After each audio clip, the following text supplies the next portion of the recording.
اعوذ باللہ من الشیطان الرجیم بسم اللہ الرحمن الرحیم۔ اللہ رب العزت قادر، کریم، غفور، رحیم ہے اور رب العالمین ہے۔ نبی صلی اللہ علیہ وسلم اللہ کے بندے اور اللہ کے رسول ہیں اور رحمت للعالمین ہے۔ کہتے ہیں کہ 2000 سال پہلے روح پیدا کی گئی، جبکہ انسان کا جسم 2000 سال بعد بنا۔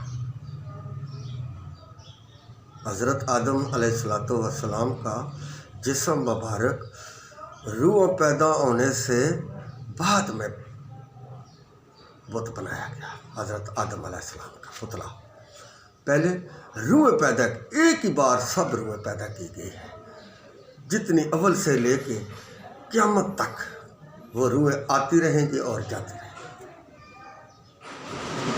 یہ ہم تھوڑا سا آپ کو بتا دیں کہ یہ پرانی روح ہے، یہ بڑی سیاਣੀ روح ہے، یہ وہ ہے، یہ بات نہیں ہے۔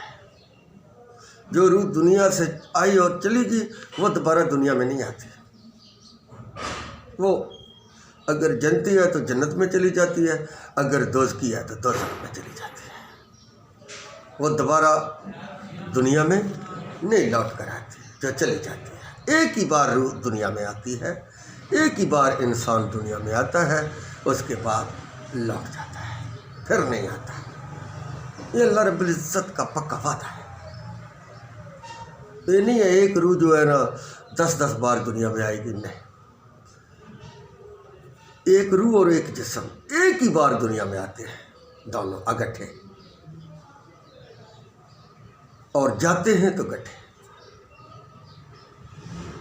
پھر دوبارہ وہ دنیا میں نہیں آتے۔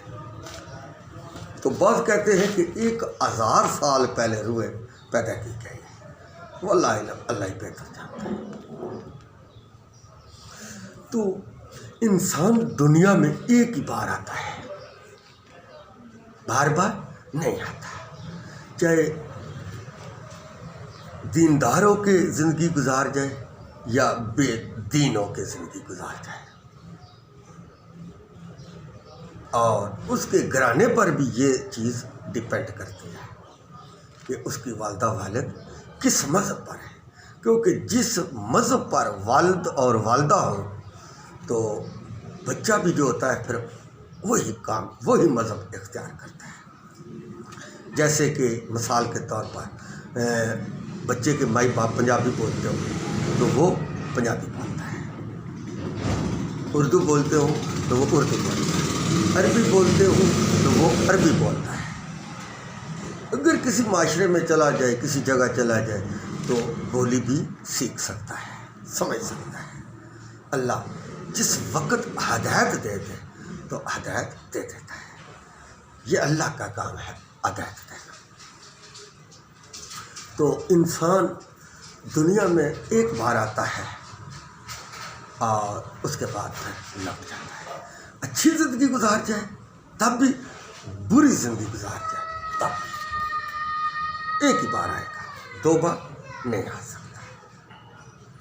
جوانی میں اچھے کام کرے، چاہے تو برے کام کرے، کیونکہ دنیا میں انسان فعل مختار ہے۔ اللہ اور اللہ کے رسول نے زندگی گزارنے، رہنے سہنے کے ہر وہ احکام تفصیل سے بتائے نبی صلی اللہ علیہ وسلم نے۔ اس طرح انسان نے رہنا ہے اور اس طرح دنیا سے جانا ہے۔ آگے یہ ہم پر ڈیپینڈ کرتا ہے کہ ہم کون سا راستہ اختیار کرتے ہیں، اچھائی کا کرتے ہیں یا برائی کا کرتے ہیں۔ انسان دنیا میں اچھے کام کر کے چلا جائے۔ ایک بادشاہ تھا، اس نے کہا وزیر مجھے ایسی کوئی چیز بتاؤ جو میں کروں، جب میں دنیا سے رخصت ہوں تو مجھے برا کوئی نہ کہے۔ اس نے کہا بادشاہ سلامت، یہ آپ نے اچھی بات کی ہے، مگر انسان جو ہے کسی حال میں خوش نہیں ہوتا، کسی حال میں خوش نہیں ہوتا۔ اس نے کہا وزیر یہ تم نے کیسی بات کر دی، میں کسی کو کچھ کہتا ہی نہیں ہوں، تو پھر مجھے کیوں کوئی برا کہے گا؟ اس نے کہا وزیر نے کہا بادشاہ سلامت، اللہ رب العزت نے انسان کو پیدا کیا اپنی عبادت کے لیے، اور یہ دنیا میں آ کر لوگوں کے پیچھے چلا جاتا ہے، لوگوں کی مانتا ہے، 5 وقت کی نماز نہیں پڑھتا، جو اس کو فائدہ نظر آتا ہے وہی کرتا ہے، تو آپ کو کیسے ساری دنیا کہے گی کہ آپ اچھے ہیں؟ اس نے کہا یار وزیر تو نے تو میرا دل ہی توڑ دیا۔ اس نے کہا بادشاہ سلامت آپ کو یہ بات کہنی تھی کہ میں اپنی طرف سے کسی کے ساتھ زیادتی نہیں کرتا، اگر کوئی میرے ساتھ کرے گا تو وہ خود پہنچے گا۔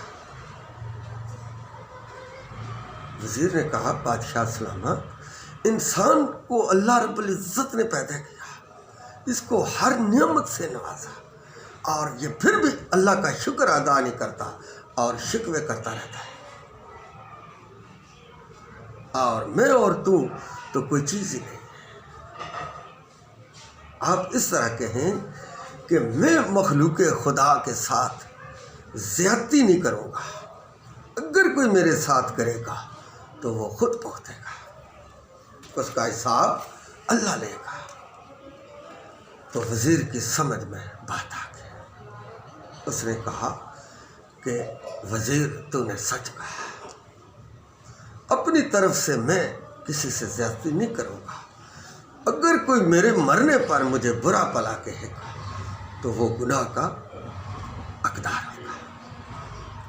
مثال کے طور پر ایک انسان اس دنیا میں آیا، لوگوں کی فلاح کے لیے کام کرتا رہا اور لوگوں کو نیکی کا حکم کرتا رہا، مخلوق کے خدا پر ظلم نہیں کرتا رہا، تو پھر جب وہ دنیا سے رخصت ہو تو اس کے لیے کوئی برا بلا کہنا، اس کی بدوا نہیں لگتی، نہ دنیا میں لگتی ہے اور نہ آخرت میں لگتی ہے۔ کیوں کہ جو کسی کے لیے بدوا کرتا ہے بلا وجہ، ویسے بدوا کرنی نہیں چاہیے۔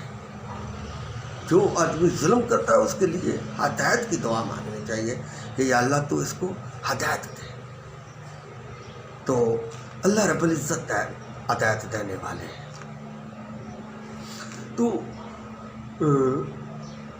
ہدایت اللہ دیتا ہے، تو جو شخص کسی کے لیے کوئی برا کام ہی نہیں کرتا دنیا میں، اچھائی کرتا ہے، نیکی کا حکم دیتا ہے، خود بھی نیکی کرتا ہے، تو پوری دنیا اس کے لیے جو مرضی ہے کہ وہ گنہگار ہوگا۔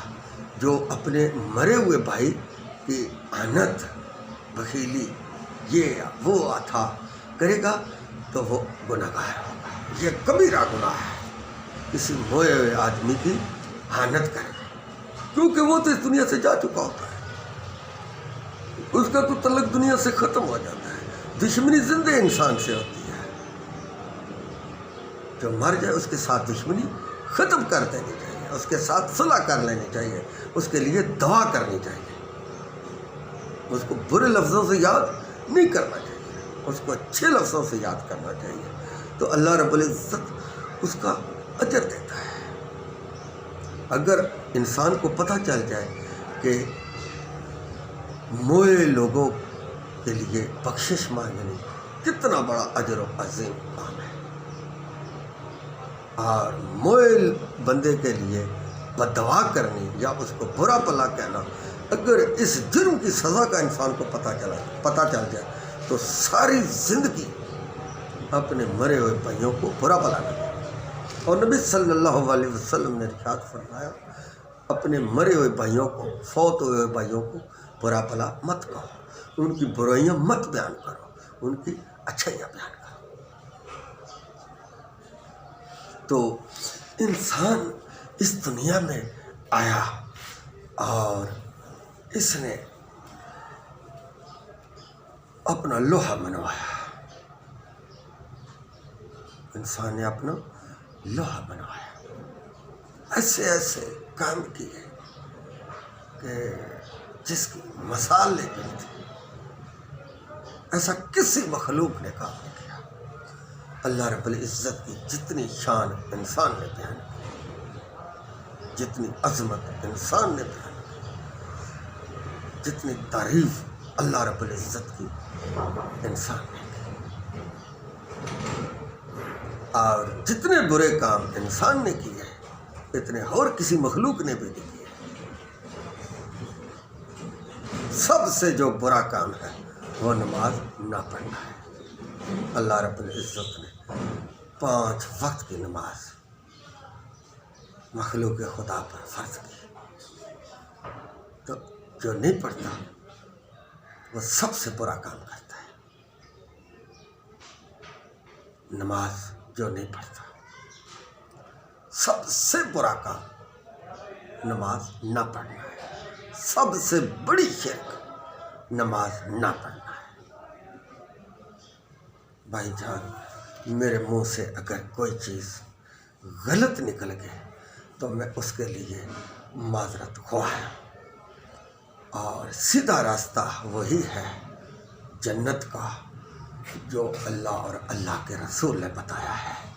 باقی سب راستے ٹیڑھے ہیں، پھر پھرا کے جنت میں، یعنی کہ دوزخ کا مزہ چکھ کر۔ اللہ رب العزت کو وحدہ لا شریک ماننا اور نبی صلی اللہ علیہ وسلم کو آخری نبی تسلیم کرنا اور